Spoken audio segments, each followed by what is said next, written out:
What if I told you that in the Victorian era, families didn't just mourn their dead, they photographed them, not alive, but after death.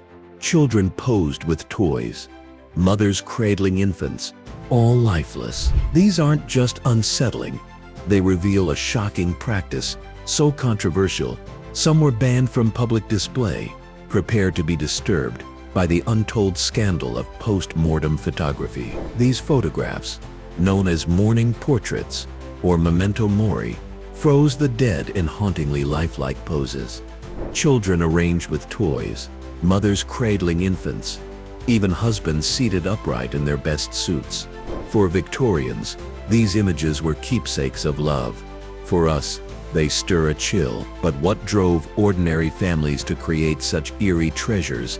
And why were these photos sometimes hidden away too disturbing for public view? In an age before modern medicine, death visited homes frequently, turning grief into art. Victorian families lived under the constant shadow of disease.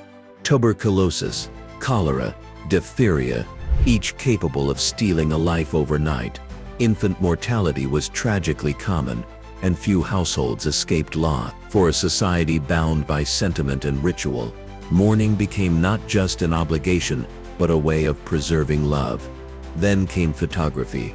Invented in 1839, the daguerreotype offered a revolutionary gift: memory made permanent. Unlike commissioned oil paintings, which only the wealthy could afford, a photograph was within reach of ordinary families. For many, it was the only image they would ever own of a child, a spouse, or a parent. After Prince Albert's death in 1861, Queen Victoria herself retreated into decades of mourning, draped in black, fueling a national obsession with memorial customs. Families followed suit, crafting rituals that blended devotion with eerie creativity. The result was the mourning portrait, lifeless faces made to appear alive, frozen in unsettling realism. These portraits weren't just memories, they often relied on hidden techniques, methods so macabre that even today, they remain deeply disturbing to uncover. What seemed normal then is nightmare fuel now.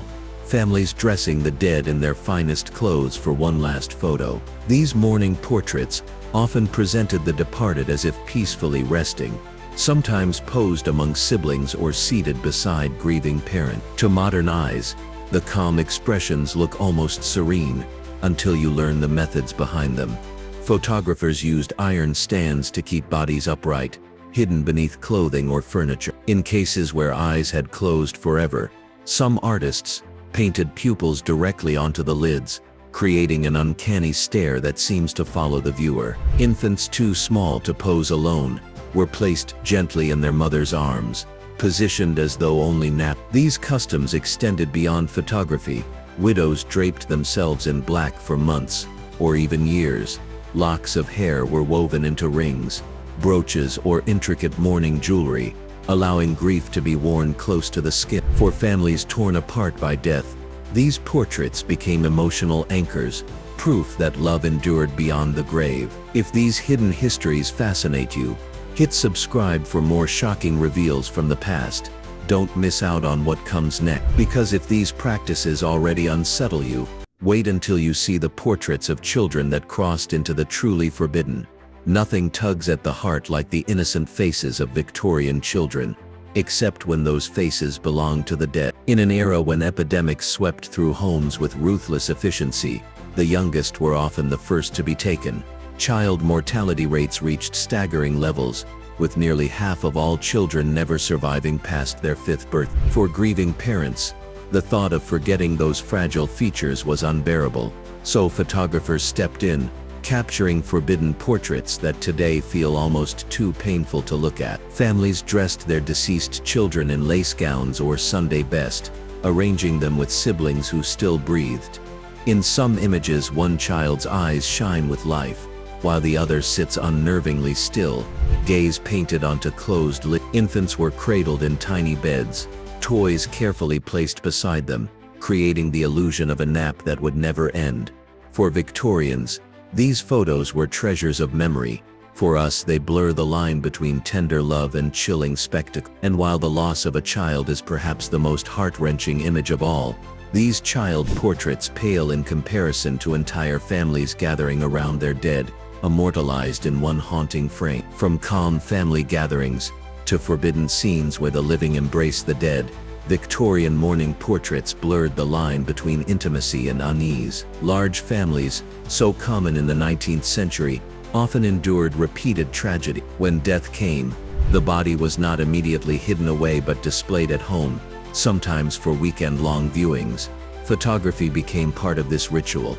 Mothers were pictured cradling lifeless infants, as though nursing them one final time, their faces a mixture of sorrow and serenity. Entire households posed around a bed, transformed into a coffin, siblings holding hands beside a brother or sister who would never rise again. To maintain appearances, photographers used wires to prop bodies upright, or positioned them carefully so the stiffness of death remained unseen. Though unsettling, these images were not meant to horrify.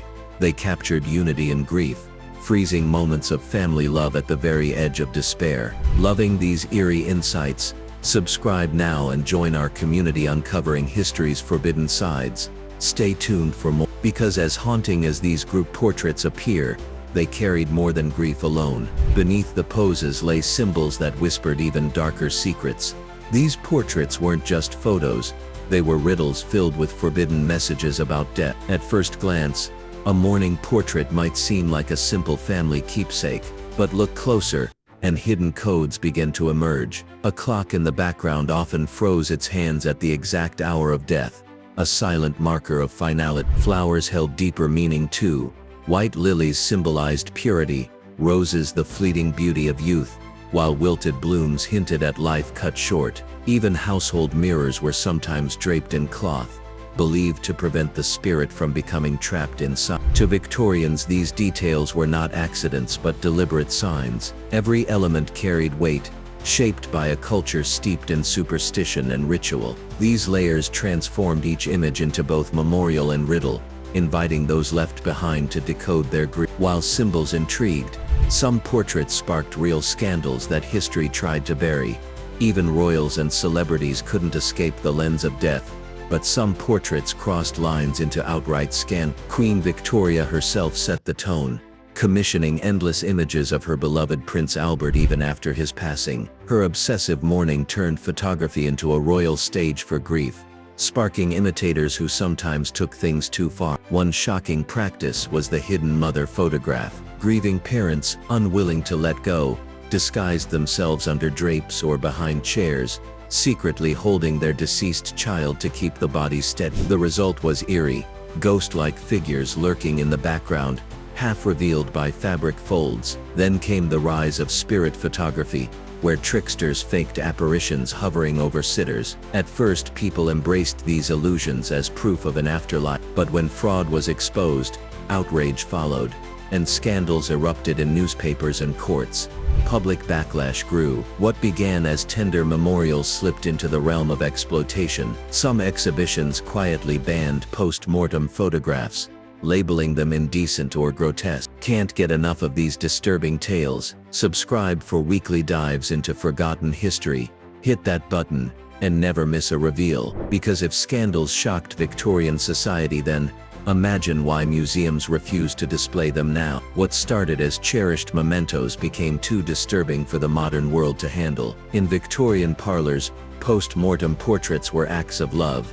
Today they strike us as macabre reminders of death's presence. The shift began after World War I, when death moved from the home to hospitals and cemeteries. Mourning, once public and ritualized, became private, clinical, and hidden from daily life. As culture changed, these portraits fell under scrutiny. Critics argued they exploited grief, transforming tragedy into spectacle. Museums and galleries, once intrigued, quietly withdrew them from public view. Curators feared they might distress visitors or appear indecent, especially in an era striving to distance itself from morbidity. Thus, many collections were locked away, labeled inappropriate or forbidden. It wasn't official censorship, but a self-imposed silence, a decision to keep unsettling artifacts in storage rather than risk scandal. Yet, their legacy lingers in how we remember the dead today. Fast forward to today, and these portraits still send shivers down spines.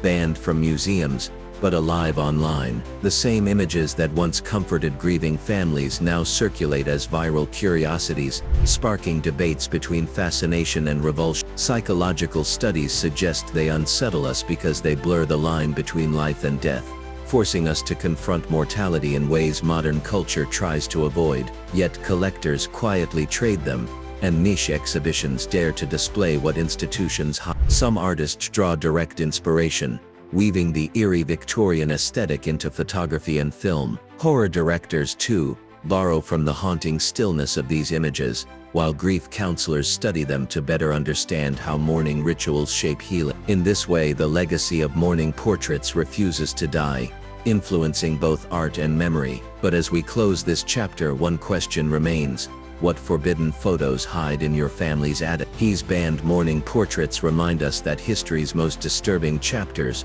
are often the most human. What began in the Victorian era as tender keepsakes, born from grief, ritual and love, now unsettles us with their eerie beauty. We've traced their origins in disease and loss, explored the hidden techniques and symbols, uncovered scandals that shook society, and witnessed how modern culture chose to banish them from public view. And yet they endure. Each image is a haunting paradox, horror to us but comfort to those who once clung to them. They challenge us to reflect on how we face mortality today, sanitized, hidden, yet never truly absent. If this dive into forbidden history left you wanting more, subscribe now for endless shocking stories from the past. Like, comment your thoughts below and share with a friend who loves mystery.